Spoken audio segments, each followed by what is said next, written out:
He was 20 years old when he joined the SS. He was 34 when he became the youngest general in the entire Waffen-SS. He was one of the most aggressive, most decorated, most feared commanders on the Western Front. His men called him Panzermeyer. His enemies called him a war criminal, and after the war, a court agreed with his enemies. His name was Meyer, and his story is one of the most uncomfortable in the entire history of the Waffen-SS, because he was genuinely talented, genuinely brave, genuinely admired by the men who served under him, and he was responsible for the murder of prisoners of war who had already surrendered, who were already unarmed, who were already no threat to anyone. Both of those things are true at the same time, and that is exactly what makes this story worth telling. Meyer was born in 1910 in Yerxheim, a small town in Lower Saxony. He grew up in poverty. His family had nothing. His father was a factory worker. The economic devastation of post-World War I Germany hit families like his with particular cruelty. Unemployment, inflation, hunger, the sense that the world had been promised to them and then taken away before they could reach it. He tried various jobs in his late teens. None of them worked out. He drifted. And then in 1930, at the age of 20, he joined the SS. Not the Waffen-SS. That didn't exist yet. The SS in 1930 was still primarily a political and paramilitary organization, the personal bodyguard force of the Nazi movement. But it gave Meyer something he had been looking for: structure, purpose, identity, belonging. He threw himself into it completely. He was exactly what the SS was looking for: physically tough, aggressive, fearless to the point of recklessness, and possessed of a natural ability to lead men in difficult situations. He rose quickly. By the time the war began in 1939, he was already a company commander in the SS Verfügungstruppe, the armed SS formations that would become the Waffen-SS. In Poland in 1939, Meyer got his first taste of combat. He performed well. He moved fast. He led from the front. He made decisions quickly and usually correctly. The qualities that would define his entire wartime career were already visible: aggressive forward movement, personal courage, the ability to inspire men to follow him into situations where following seemed like a very bad idea. In France in 1940, he commanded a motorcycle reconnaissance battalion. Reconnaissance units are the eyes of the army. They go first, they move fast, they find the enemy before the main force arrives. It suited Meyer perfectly. He was always moving, always pushing forward, always looking for the next objective before the current one was fully secured. His unit covered distances in France that seemed impossible given the pace of the advance. He was mentioned in dispatches, decorated, promoted. On the Eastern Front in 1941, Meyer's reputation grew to something approaching legend within the Waffen-SS. There is a story, well documented and told by multiple witnesses, of an incident during the advance through Greece in the spring of 1941. His unit was pinned down, his men reluctant to advance into heavy fire. Meyer pulled the pin on a grenade and rolled it toward his own men. Not to kill them, as a message. Move or the grenade goes off. They moved. The position was taken. That story tells you everything about Meyer. He was not the kind of commander who led from behind. He was not the kind of commander who weighed risks carefully and chose the cautious option. He was the kind of commander who pulled the pin on a grenade to motivate his own men. His soldiers loved him for it. they also feared him. And the combination of love and fear is what makes certain commanders able to extract performance from men that other commanders could never achieve. On the Eastern Front through 1941 and 1942, Meyer fought in some of the most brutal combat of the entire war. The advance through the Soviet Union, the siege of Demyansk, the grinding defensive battles as the German tide began to turn. He was wounded multiple times. He kept coming back. He was awarded the Knight's Cross, then the Oak Leaves, then the Swords, the highest levels of Germany's premier military decoration. By the standards of the Waffen-SS, he was a superstar.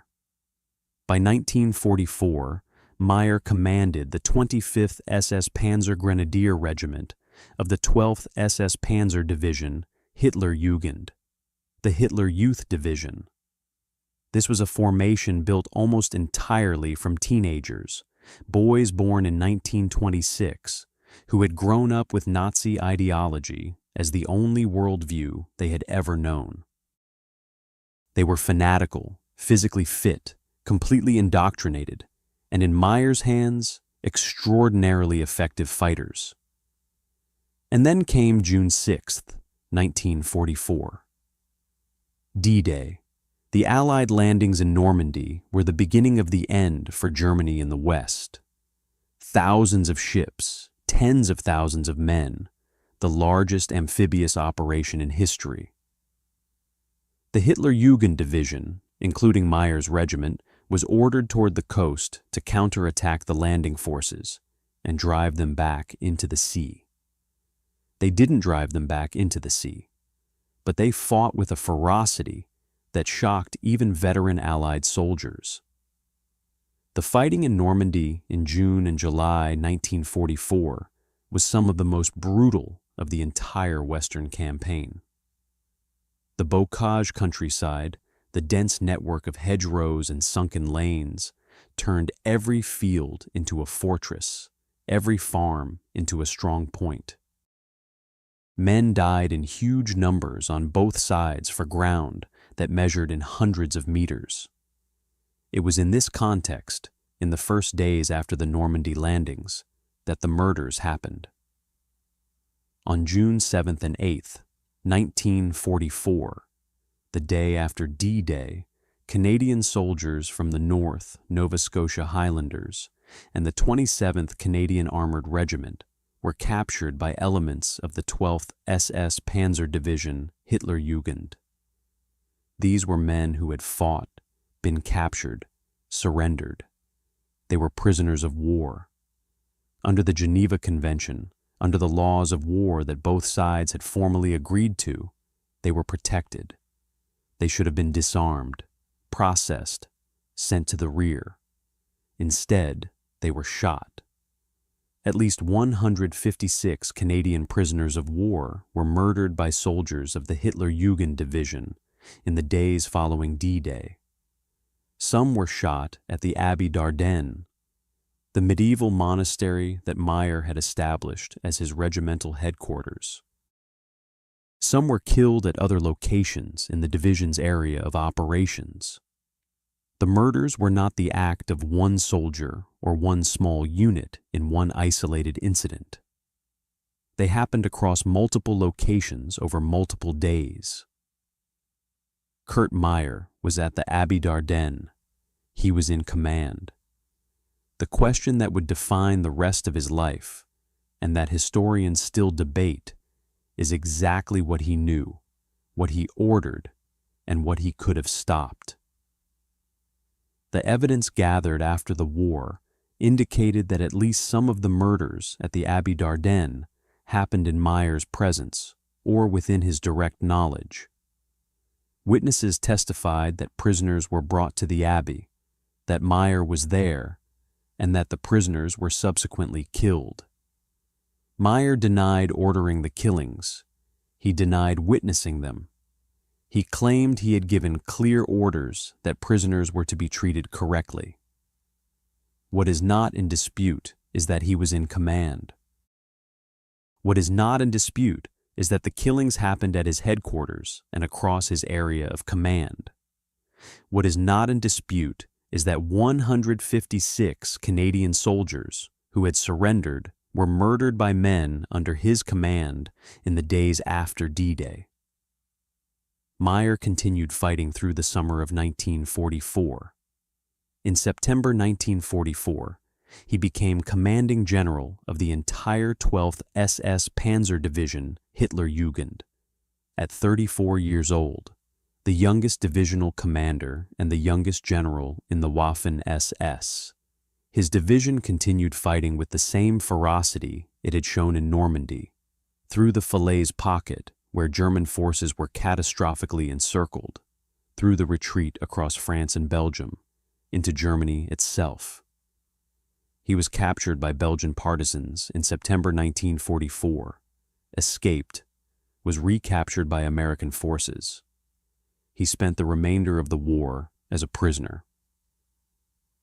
After Germany's surrender, Meyer was handed over to Canadian authorities. The Canadians had not forgotten Normandy. They had not forgotten the 156 men who had been murdered after surrendering, and they were determined that someone would answer for it.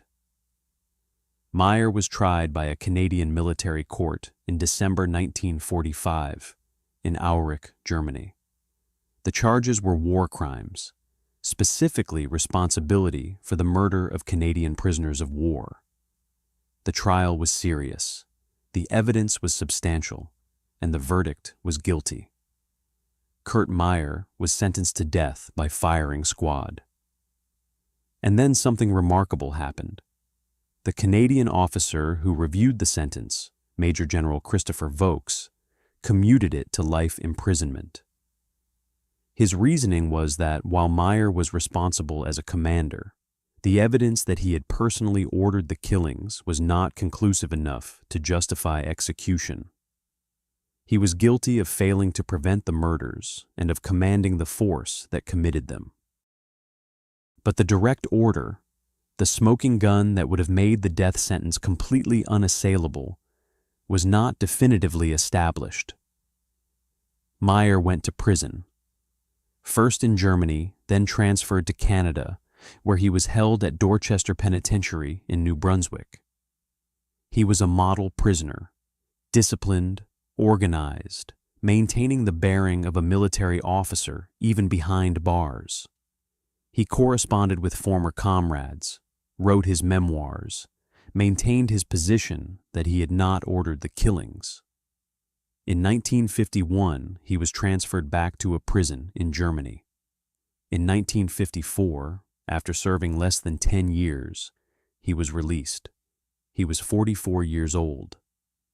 After his release, Meyer returned to West Germany and became a significant figure in the network of Waffen-SS veterans who were working to rehabilitate the image of their organization. He became a leader in HIAG, the mutual aid organization of Waffen-SS veterans, and he spent years arguing that the Waffen-SS soldiers were professional fighters who deserved the same recognition as regular Wehrmacht veterans. He wrote his memoirs, published in German and later translated. He gave speeches. He maintained his network of former comrades. He was a central figure in the world of Waffen-SS veterans until his death. He died in 1961 at the age of 51. He had been free for 7 years. The debate about Kurt Meyer did not end with his death. It continues today. On one side are those who point to his extraordinary combat record, his genuine bravery, the loyalty he inspired in his men, and argue that he was a superb combat commander who was held responsible for crimes he may not have directly ordered. On the other side are those who point to 156 dead Canadian prisoners of war, to the fact that the murders happened at his headquarters and across his command, and argue that a commander is responsible for what his men do, especially when the culture of the unit he created made those murders possible. Both sides have a point, and the discomfort of holding both points simultaneously is exactly where the truth lives. Meyer built a division of teenage fanatics and led them with a combination of personal courage and ideological intensity that made them extraordinarily dangerous. That same intensity, that same culture of aggression and contempt for weakness and disregard for conventional limits, created the conditions in which 156 men who had already surrendered were taken out and shot. You cannot separate the brilliant combat commander from the environment that produced the war crimes. You cannot praise the one without acknowledging the other. The same qualities that made Meyer effective, the aggression, the ferocity, the belief that normal rules didn't apply when there was a mission to complete, were the qualities that his men expressed when they shot prisoners of war. Meyer lived to 51 and died in his own bed in West Germany. The 156 Canadian soldiers murdered in Normandy did not.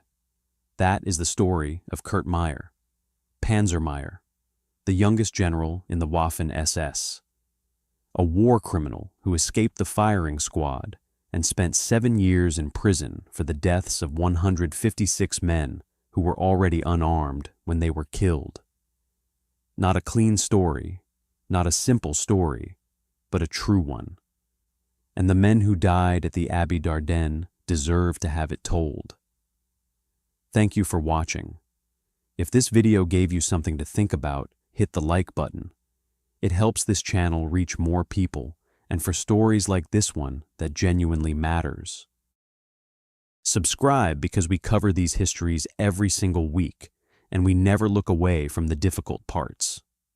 Drop a name in the comments if there is someone from this era you want us to cover next. We read every single one. See you in the next video.